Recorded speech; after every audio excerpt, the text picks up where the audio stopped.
Buenos días, mi nombre es María Pía Rosati, soy nefróloga infantil del Hospital San Juan de Dios de la Clínica Santa María. Quiero primero agradecer la posibilidad de participar en esta charla, ya que es un tema que me apasiona y también me abruma por toda la información que hay. Considero que es una entidad fisiopatológica tremendamente interesante. Y espero en estos 30 minutos mostrar lo que corresponde a fisiopatología de longevidad.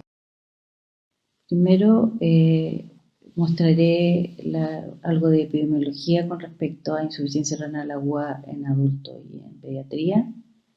Después me referiré al receptor de enzima convertidora tipo 2 que tiene una gran implicancia, como ustedes saben, en esta patología, ya que es el receptor que permite la entrada del virus a la célula para producir el daño.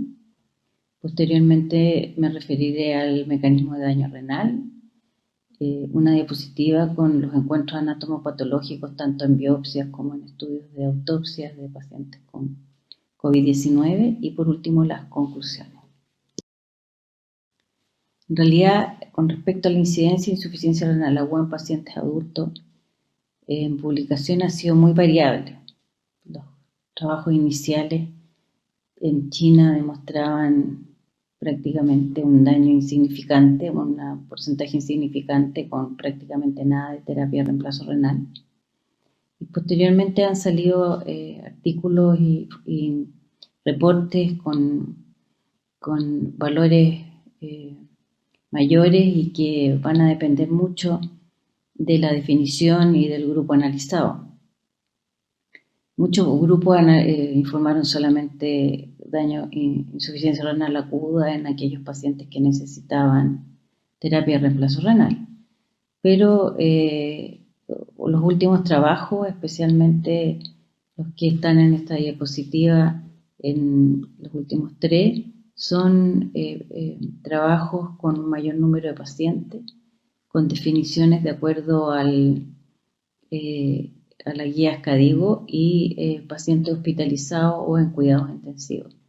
Entonces muestra que el compromiso renal va entre un 80 a un 50%, siendo más frecuente los grados 1 y 2, pero que en el grado 3 son pacientes bastante graves que requieren en la mayoría de los casos terapias de reemplazo renal. Y es importante hacer notar de que uno de los factores que más se ha relacionado con el resultado o el outcome final de estos pacientes o el pronóstico tiene que ver con la relación que existe en riesgo de mortalidad cuando existe una insuficiencia renal aguda. Y así, por ejemplo, cuando se ha visto que pacientes sin insuficiencia renal aguda tienen mortalidades cercanas al 10% y con insuficiencia renal aguda cercano a un 30-40%. Pacientes en unidad de cuidado intensivo con compromiso de función renal y terapias de reemplazo renal se describen mortalidades incluso de un 80%. Este es un trabajo que recopila 700 pacientes, donde muestra que existe relación de muerte con compromiso renal, no solo con insuficiencia renal en diferentes etapas, sino que también basta la presencia de proteinuria, hematuria o aumento de creatinina que está mostrando que ya hay una injuria renal como para que se relacione con una mayor mortalidad. En este otro trabajo en Estados Unidos muestra valores similares, son 5.000 pacientes adultos, la frecuencia de la insuficiencia renal se ve en un 32%, la terapia de reemplazo en un 12%. Los factores predictores de insuficiencia renal en el adulto son bastante conocidos, la presencia de obesidad, diabetes, hipertensión, compromiso renal previo, sexo masculino, raza afroamericana, mayor edad, que están relacionados todos estos también con enfermedades más graves. Se ve un aumento importante del riesgo de muerte de más de 6 veces cuando existe un compromiso renal agudo Y lo que quiero resaltar en esta diapositiva es que se observa en este grupo de pacientes que el 47% de los pacientes que fueron dados de alta todavía tenían compromiso renal y hay un porcentaje que incluso se da de alta con diálisis.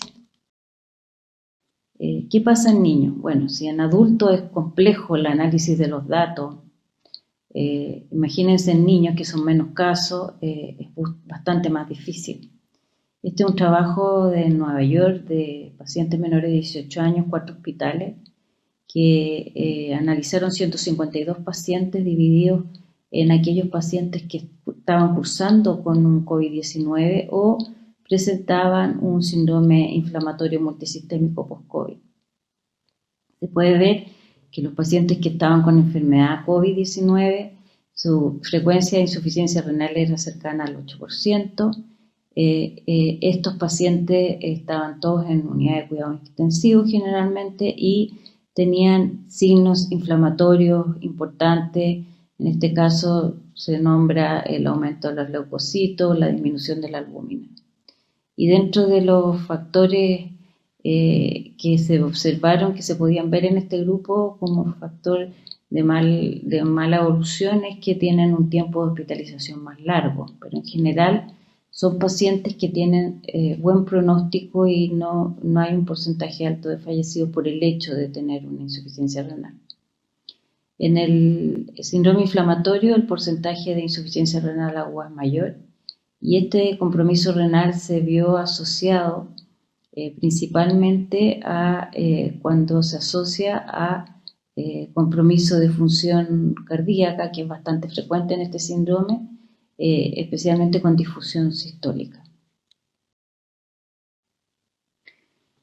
Con respecto al compromiso renal en síndrome inflamatorio, esta es una publicación que recopila un gran número de pacientes con síndrome inflamatorio.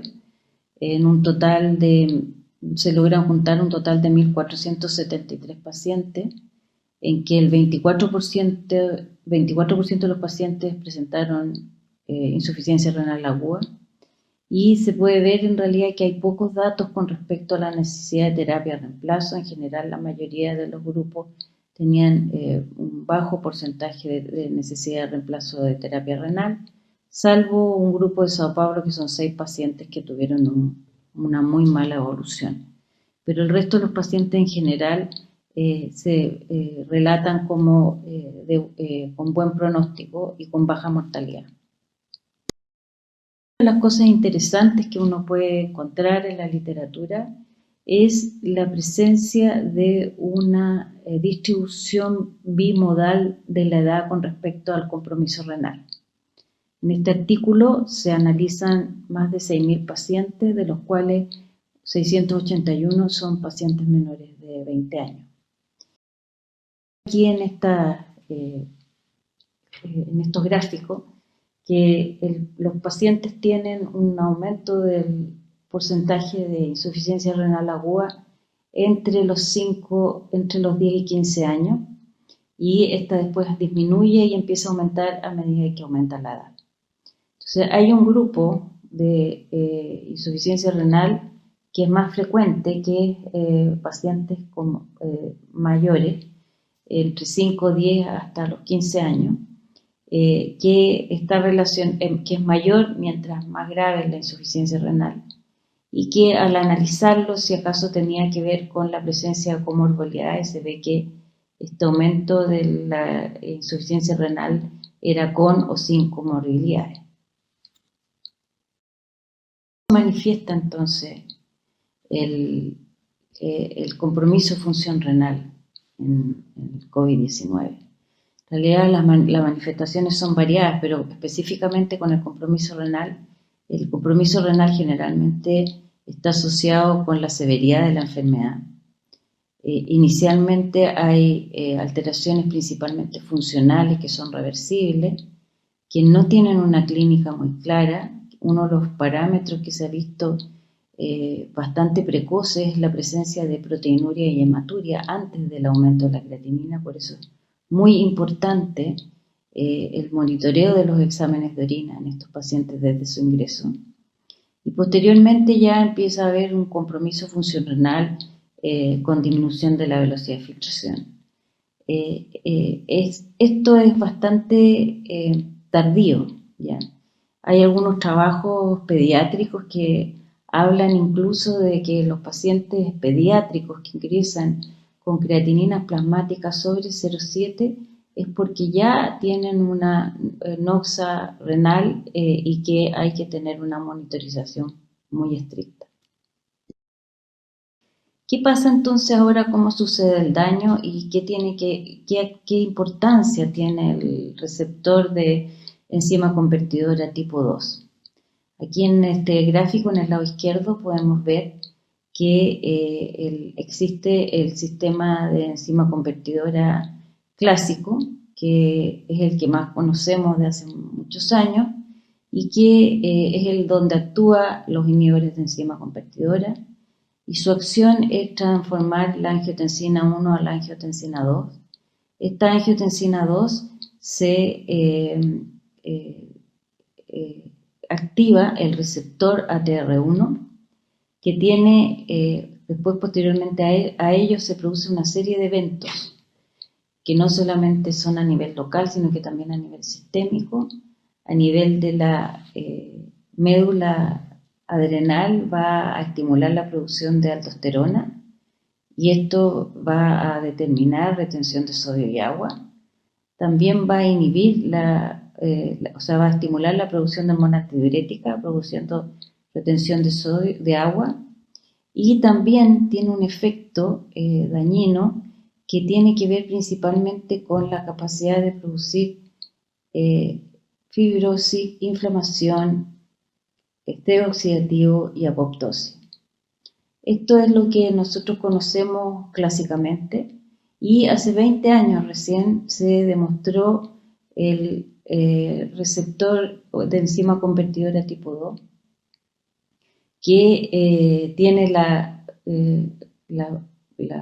función de transformar la angiotensina 2 en angiotensina, entre otras cosas, digamos, porque tiene varias que después veremos. Transforma la angiotensina 2 en angiotensina 1,7 y este angiotensina 1,7 se une al receptor MAS, que tiene produciendo un efecto totalmente contrario a lo que significa el estímulo del ATR1. Este es un efecto antiinflamatorio, antiproliferativo, antifibrótico, antiapoptótico y vasodilatador. Por lo tanto, aquí existe dos sistemas que son bastante opuestos y que mantienen un equilibrio. Otra de las diferencias que se me olvidó nombrar con respecto al enzima convertidora tipo 2 es que este receptor no tiene efecto los IECA como pueden ser, como es el clásico, ¿ya? Por lo tanto, no es mucho cómo se pueda modular, pero sí es importante tener claro que esto es un equilibrio que permite que exista una posibilidad de anteponerse o contraponerse al efecto del daño de lo que es el receptor clásico. Patologías crónicas como diabetes, hipertensión, tienen una característica que esto existe desde ya un desbalance con una disminución del receptor de la enzima convertidora tipo 2 y un aumento entonces de la actividad del clásico, produciendo entonces, perpetuando el daño, ¿ya? ¿Qué pasa entonces cuando hay infección por SARS-CoV-2?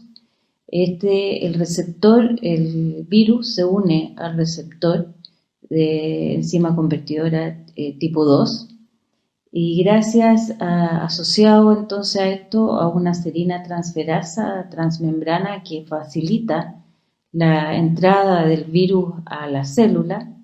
Esta se internaliza junto con el receptor de enzima tipo 2 y esto determina entonces que hay una internalización de esta enzima tipo 2 y por lo tanto disminuye su expresión en la membrana.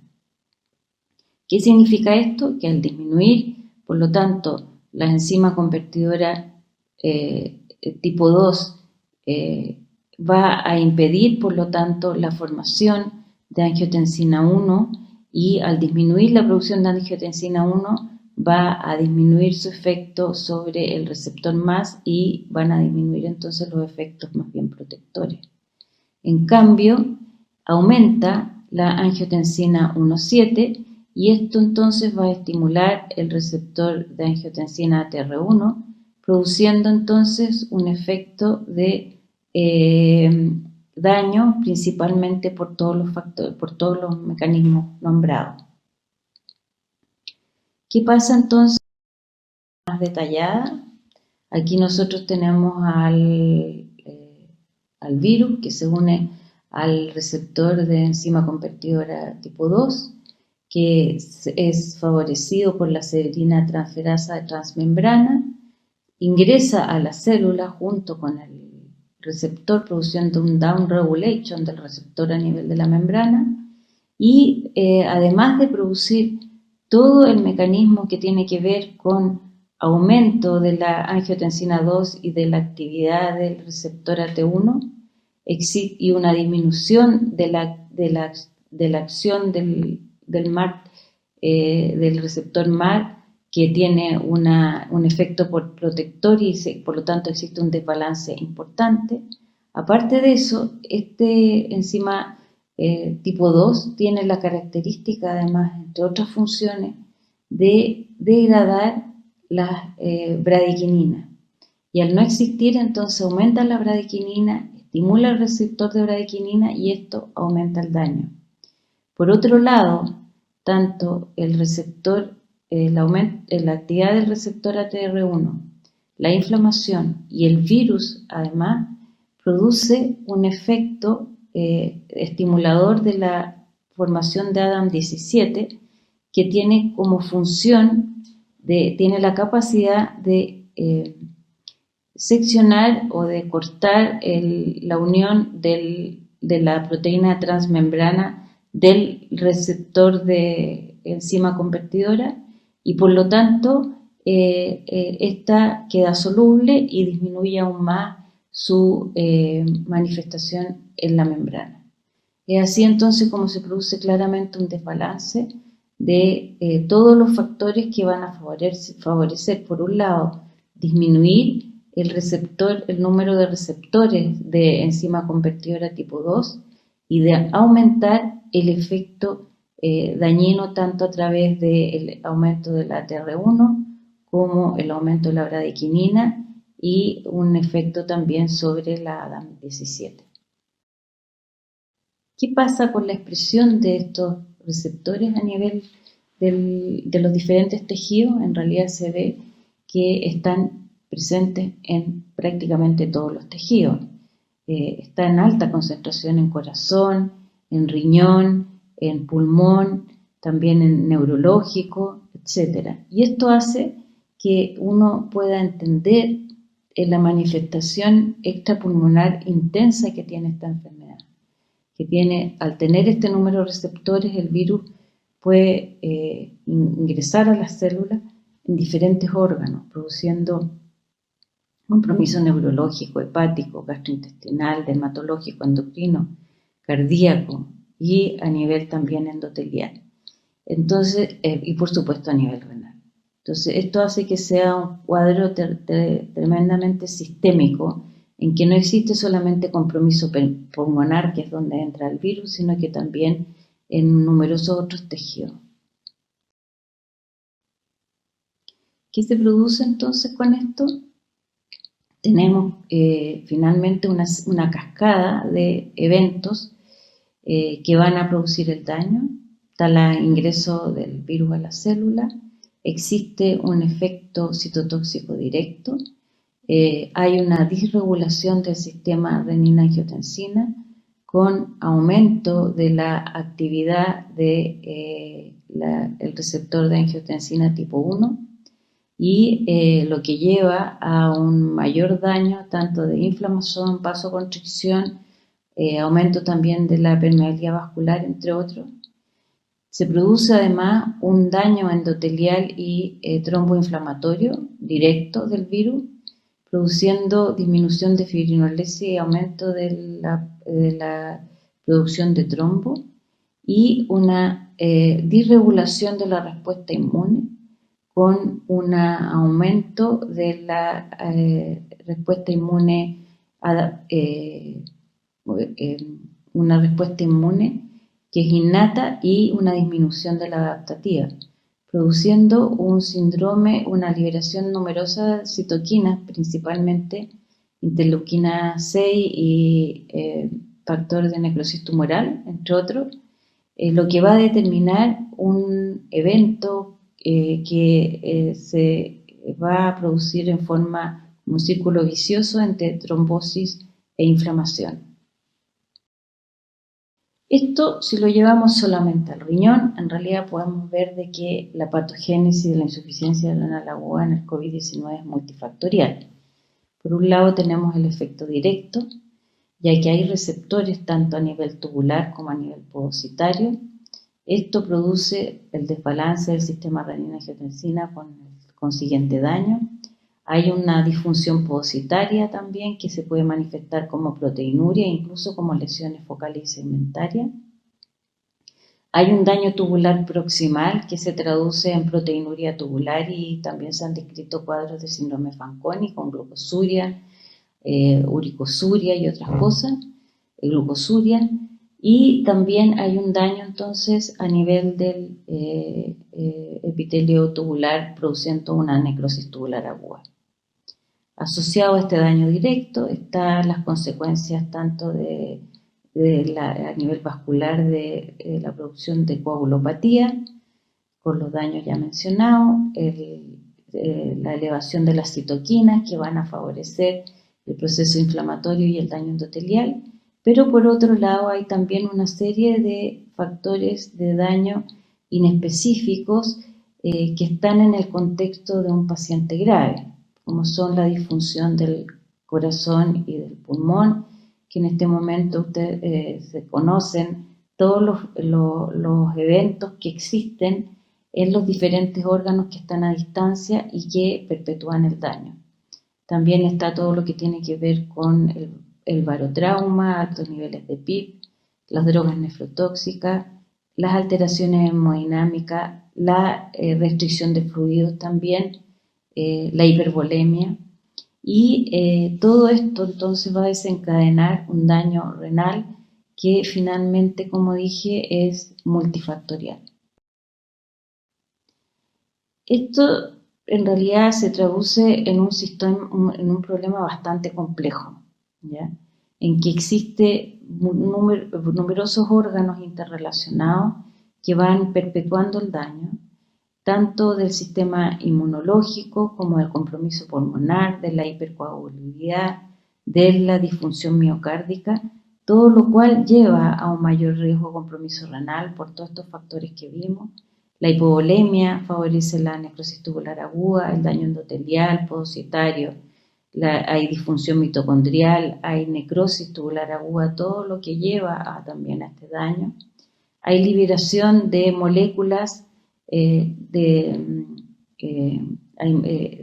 frente a esta activación del sistema inmune con activación de macrófagos y células dendríticas, con liberación de numerosas citoquinas y también de moléculas que tienen que ver con asociadas a daño, que también van a producir daño a nivel renal. Y por supuesto las disfunciones endoteliales. Entonces se crea un sistema terriblemente complejo y muy interconectado que es muy difícil de solucionar y que el daño de un órgano daña a otro en forma recíproca. Se puede ver acá en el daño, el mecanismo fisiopatológico entre dos órganos que están lejos, como es el caso del pulmón-riñón, también pasa con corazón riñón, en donde la infección a nivel pulmonar, que es la primera que se produce, determina una serie de procesos como son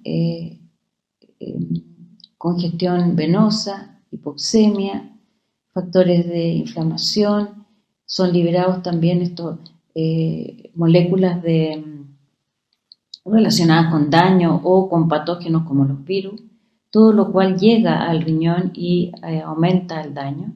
Y por otro lado, frente a un riñón que está dañado, va a haber también inflamación, moléculas también asociadas a daño, aumento de la permeabilidad capilar, sobrecarga de fluidos, todo lo cual también va a favorecer el daño pulmonar. ¿Qué pasa en el síndrome inflamatorio multisistémico? En realidad bastante parecido. Aquí a la izquierda podemos ver de que esta disfunción del sistema inmune, con esta disregulación del sistema inmune, va a haber esta liberación de numerosas citoquinas que van a determinar una respuesta exagerada de hiperinflamación hiperinmune, y por lo tanto esto puede llevar a un daño en todos los órganos. ¿Qué pasa en el riñón? En realidad es muy parecido a lo que pasa en un COVID grave, salvo que no hay un daño directo del virus porque este ya se produjo, pero hay hay una alteración entonces en